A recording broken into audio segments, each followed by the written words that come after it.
വിനായകനാണ് നായകൻ എന്നൊക്കെ പറഞ്ഞെങ്കിലും അയാൾക്ക് വല്ല സ്ക്രീൻ സ്പേസ് ഒന്നും ഇല്ല. മമ്മൂട്ടി ക്യാരക്ടറിന് ഡീൽ ചെയ്തേക്കുന്ന രീതിയിൽ എന്ത് ബ്രില്യൻ്റ് ആയിട്ട് ചെയ്തേക്കുന്നത്. മമ്മൂട്ടി ചെയ്തതിനേക്കാൾ നന്നായിട്ട് ചിലപ്പോൾ ഇച്ചിരി കൂടെ ഒരു യങ് ആയിട്ടുള്ള ഒരു ആക്ടറിന് ചെയ്യാൻ പറ്റുമായിരുന്നു. അതുകൊണ്ട് അങ്ങനെ കുറ്റമൊന്നും പറയണ്ട. വൈകിട്ട് എന്താ പരിപാടി? വൈകിട്ട് ബിസിയാ, കളങ്കാവൽ കാണണം. അതൊന്ന് കണ്ടതല്ലേ തിയേറ്ററിൽ? അതിനെന്താ OTT ഉണ്ടല്ലോ, ഒന്നുകൂടെ കാണാം. അത്രയ്ക്കൊക്കെ ഉണ്ടാ? വൺ ഡേയും വാച്ചബിൾ അത്രേ ഉള്ളൂ.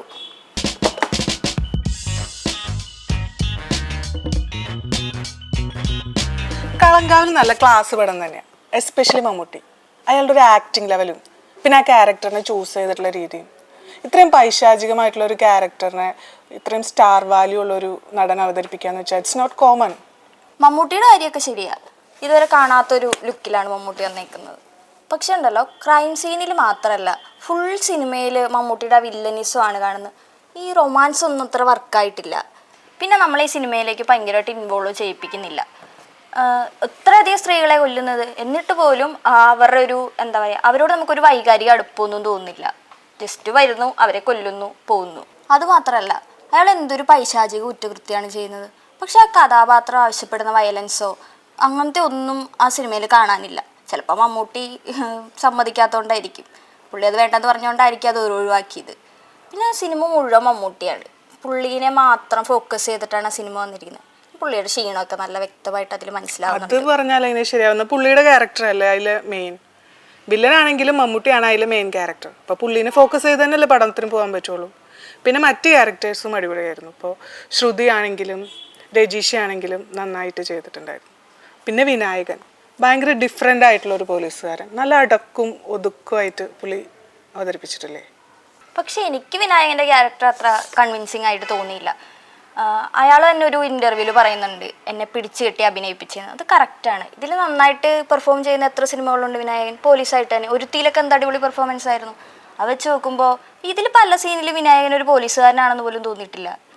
അങ്ങനെ ഒരു പിന്നെ അയാൾക്ക് വിനായകനാണ് നായകൻ എന്നൊക്കെ പറഞ്ഞെങ്കിലും അയാൾക്ക് വല്ല സ്ക്രീൻ സ്പേസ് ഒന്നും ഇല്ല. ഒരു എന്താ പറയുക, വെറുതെ വന്നു പോകണമെന്ന് പോലെ ഒരു ഫീലാണ് തോന്നുന്നത്. ചെറിയൊരു ഏച്ചുകെട്ടലൊക്കെ ഉണ്ട്, എന്നാൽ അത്യാവശ്യം നന്നായിട്ടൊക്കെ ചെയ്തിട്ടുണ്ട്. പിന്നെ പടം ഒരു ലാഗും ഇല്ല, ഇഷ്ടംപോലെ ട്വിസ്റ്റുകളുണ്ട്. ശരിക്കും പറഞ്ഞാൽ ഈ കഥയെക്കുറിച്ച് നമുക്കൊരു മുൻധാരണയൊക്കെ ഉണ്ട്, ഇതിലെന്താണ് സംഭവിക്കാൻ പോകുന്നത്, എന്താണ് സംഭവിച്ചുകൊണ്ടിരിക്കുന്നത് എന്നൊക്കെ.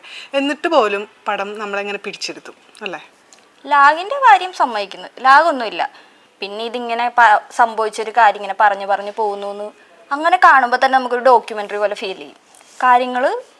ചുമ്മാ കാര്യങ്ങൾ പറഞ്ഞു പോകുന്നു. ഒരു സിനിമാറ്റിക് ഫീലൊന്നും കൊണ്ടുവരാൻ സിനിമയ്ക്ക് പറ്റിയതായിട്ട് തോന്നുന്നില്ല. സിനിമാറ്റിക് ഫീൽ ഇല്ല എന്നൊന്നും പറയണ്ട, നല്ല സിനിമാറ്റിക് ഫീൽ ഉണ്ട്. തിയേറ്ററിൽ വന്നപ്പോൾ വിഷ്വൽസും അതിൻ്റെ സൗണ്ട് എഫക്ട്സും ആയിട്ട് നല്ലൊരു ഫീൽ തന്നെയായിരുന്നു. OTT ചിലപ്പോൾ ആ ഡീറ്റെയിലിംഗ് ഒന്നും കിട്ടുന്നുണ്ടാവില്ല, അതുകൊണ്ട് അങ്ങനെ കുറ്റമൊന്നും പറയണ്ട. മമ്മൂട്ടി ക്യാരക്ടറിന് ഡീൽ ചെയ്തേക്കുന്ന ഒരു രീതിയുണ്ട്, എന്ത് ബ്രില്യൻ്റ് ആയിട്ട് ചെയ്തേക്കുന്നത്.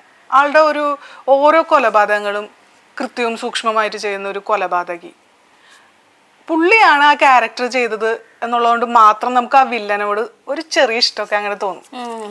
ഇതാണ് ഇതിൻ്റെ ഏറ്റവും വലിയ പ്രശ്നം. മമ്മൂട്ടി ആ നെഗറ്റീവ് റോള് ചെയ്തുകൊണ്ട് മാത്രം അതിനെ പോസിറ്റീവായിട്ട് കാണുന്ന എന്തോരം ആളുകളുണ്ട്. ഒരുതരം ഗ്ലോറിഫിക്കേഷനൊക്കെ പോലെ പലരും ഇത് അനുകരിക്കാനുള്ള സാധ്യതയില്ലേ. വില്ലൻ്റെ ബ്രില്യൻസിനെ കുറിച്ചൊക്കെ പറയുമ്പോഴേ, അയാൾ ഭയങ്കര ബ്രില്യൻ്റ് ആയിട്ട് കൊലപാതകം ചെയ്തു എന്നൊക്കെ പറഞ്ഞിട്ട് ഒരാൾ മരിച്ചിട്ടില്ല എന്നുള്ളത് അയാൾ എത്ര വർഷം കഴിഞ്ഞിട്ട് അറിഞ്ഞിട്ട് പോലും ഇല്ലല്ലോ. പിന്നെ മമ്മൂട്ടി ചെയ്തതിനേക്കാൾ നന്നായിട്ട് ചിലപ്പോൾ ഇച്ചിരി കൂടെ ഒരു യങ് ആയിട്ടുള്ള ഒരു ആക്ടറിന് ചെയ്യാൻ പറ്റുമായിരുന്നു. ഇത് മമ്മൂട്ടി ചെയ്യേണ്ടതില്ല എന്നും പലരും പറയുന്നുണ്ടല്ലോ. അതിനെ ഞാൻ അംഗീകരിക്കൊന്നുമില്ല. മമ്മൂട്ടി ചെയ്തുകൊണ്ട് മാത്രം അത് ഇത്ര ഭംഗിയായിട്ടുള്ളതാണെങ്കിലോ വേറെ ആർക്കും ഇത്രയും ഒരു ഹൈ പീക്കിൽ എത്തിക്കാൻ പറ്റുമെന്ന് എനിക്ക് തോന്നുന്നില്ല. ചുരുക്കം പറഞ്ഞാൽ കളങ്കാവലിന് ഒരു ആവശ്യമില്ലാത്തൊരു ഹൈപ്പ് തിയേറ്ററിൽ കിട്ടിയിട്ടുണ്ട്. OTT വന്നപ്പോൾ ഹൈപ്പ് പോയി എടുത്ത് പുല്ലുപോലും മുളച്ചിട്ടില്ല.